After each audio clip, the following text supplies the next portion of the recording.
వేదికలో ఉన్నటువంటి పెద్దలు రాష్ట్ర మంత్రివర్యులు శ్రీ కొల్లు రవీంద్ర గారికి, అలాగే సోదరిమణి శాసనమండలి సభ్యురాలు గారికి, అలాగే మరో సోదరిమణికి, వేదిక మీద పెద్దలందరూ ఉన్నారు.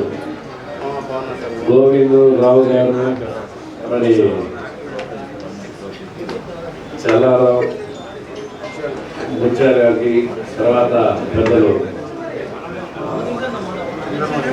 చంద్రబాబు గారి పేరు మర్చిపోయాయి వారి గారికి, తర్వాత శంకర్కి, ప్రసాద్కి, గోపి, అలాగే వివిధ ప్రాంతానికి ఇచ్చేసినటువంటి 14 ఉపకళాలకు సంబంధించినటువంటి ప్రతినిధులందరికీ కూడా పేరు పేరు నమస్కారం తెలియజేస్తాను.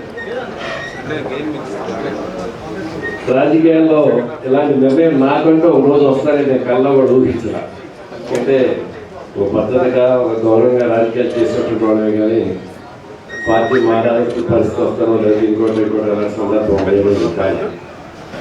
1987లో నేను కాలేజీ నుంచి వచ్చినటువంటి ఒక 4 మాసాలకే మండల ఎలక్షన్స్ రావటం, 87లో అప్పుడు అన్నగారు ఎన్టీ రామారావు గారు మండల సముద్రం రద్దు చేసి మండల వ్యవస్థ తీసుకొచ్చినప్పుడు బిజినెస్ స్టార్ట్ చేద్దాం నేను ఎక్కడో మెడ్రాస్లో ఉన్నటువంటి వ్యక్తిని తీసుకొచ్చి బలవంతంగా నా చేత నామినేషన్ వేయించి మండల ప్రెసిడెంట్గా పోటీ పెట్టించినటువంటి పరిస్థితులు ప్రారంభం.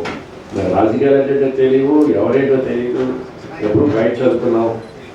కాలేజీ నుంచి రావటంగా చేతిలోనే సొంత బిజినెస్ ఉంది కాబట్టి ఎవరికో మనం మెటీరియల్ ఇచ్చేదానికన్నా మేమే సొంతంగా వ్యాపారం ప్రారంభిస్తే ఎలా ఉంటుందని దాని మీద మెడ్రాస్ ఏది దాని మీద అధ్యయనం చేస్తున్న పరిస్థితుల్లో అనుకోని విధంగా రాజకీయాల్లో రావడం జరిగింది. ఆ రోజు నేను పోటీ చేసే టైంకి నా వయసు కూడా చాలా 6 నెలలు తగ్గింది. కోర్టులో కేసులు కూడా నడిచింది దాని మీద. అయినా కానీ కార్యక్రమాన్ని పూర్తి చేసాం. ఆ రోజుల్లో మండల ప్రెసిడెంట్కి ఎలక్ట్ అవ్వడం, వెంటనే 89లో శాసనసభ ఎన్నికలు వచ్చినప్పుడు ఆ రోజు మరి చెన్నారెడ్డి గారి ప్రజలు నన్ను బలవంతంగా ఆ రోజు ఎమ్మెల్యేగా డిసైడ్ చేయించారు.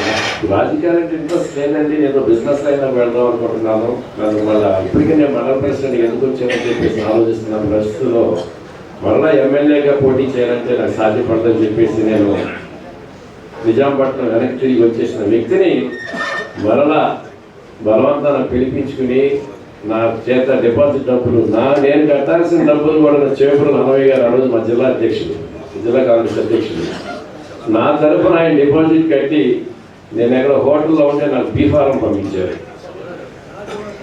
ఆ రోజు నుంచి ఫస్ట్ టైం ఎమ్మెల్యేగా పోటీ చేసిన నాటి నుంచి నేటి వరకు కూడాను ఎక్కడ కూడాను దేనికి వరకు కూడాను నేను ఎక్కడ చుట్టూ తిరగల. నేను 2 సార్లు ఓడిపోయినప్పుడు కూడాను ఆల్ ఇండియా కాంగ్రెస్ 94లో కూడా ఓడిపోయాను, 89లో 52తో ఓడిపోయాను. 2 పర్యాలు ఓడిపోయిన తర్వాత 3వ పర్యాయం సీట్ ఇవ్వడానికి వీల్లేదని ఆల్ ఇండియా కాంగ్రెస్ తీర్మానం చేస్తే ఆ రోజు పెద్ద నిజమైన జనార్దన్ రెడ్డి గారు కూచినప్పుడు నియోజకవర్గంలో రమణ తప్ప ఎవరిని పోటీకి పెట్టినా కూడా మనకి డిపాజిట్ కూడా రాదు, రమణని అభ్యర్థికి పెట్టాలని చెప్పి సోనియా గాంధీ గారిని ఒప్పించి ఆ రోజు ఆల్ ఇండియా కాంగ్రెస్ తీసుకున్నటువంటి నిర్ణయానికి భిన్నంగా